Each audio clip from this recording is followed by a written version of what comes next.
ରାସ୍ତାରେ କାହାର ଦୁର୍ଘଟଣା ଘଟିଥିଲେ ସେହି ରାସ୍ତା ଦେଇ ଯାଉଥିବା ବଡ଼ ବଡ଼ ବାବୁମାନେ ଓ ଭିଆଇପି ମାନେ ମୁହଁ ଆଡ଼ କରି ଶୀତତାପ ନିୟନ୍ତ୍ରିତ ଗାଡ଼ିରେ ଚାଲିଯାଆନ୍ତି। ହେଲେ ଆଜିର ଦୃଶ୍ୟ ଥିଲା ଅଲଗା। ସପ୍ତାହେ ହେଲା ବୌଦ୍ଧରେ ଯୋଗ ଦେଇଥିବା ନୂତନ ଜିଲ୍ଲାପାଳ ଶ୍ରୀଯୁକ୍ତ ସୁବ୍ରତ କୁମାର ପଣ୍ଡା ସୃଷ୍ଟି କରିଛନ୍ତି ଏକ ନୂତନ ଉଦାହରଣ। ଆଜି ସକାଳ 9 ଘଣ୍ଟା ସମୟରେ ଜିଲ୍ଲାପାଳ ଶ୍ରୀ ପଣ୍ଡା ବୌଦ୍ଧରୁ ଚାରିଛକ ଆଡ଼କୁ ଯାଉଥିବା ବେଳେ ରଇଠାଣି ବାଇପାସ୍ ଛକ ନିକଟରେ ଭାରସାମ୍ୟ ହରାଇ ଏକ ବାଇକ୍ ଦୁର୍ଘଟଣାଗ୍ରସ୍ତ ହୋଇଥିଲା।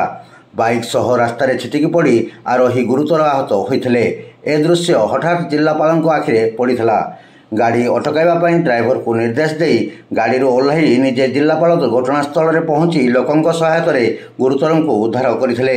108 ଆମ୍ବୁଲାନ୍ସରେ ଡାକ୍ତରଖାନା ରୋଗୀଙ୍କୁ ପଠାଇବା ପର୍ଯ୍ୟନ୍ତ ଜିଲ୍ଲାପାଳ ଶ୍ରୀ ପଣ୍ଡା ସେଠାରେ ଅଟକି ରହିଥିଲେ। ଏ ଦୃଶ୍ୟ ଦେଖି ଲୋକେ ସେଠାରେ କୁହାକୁହି ହେଉଥିଲେ ଯେ ଜିଲ୍ଲାପାଳ ହେବ ତ ଏମିତି।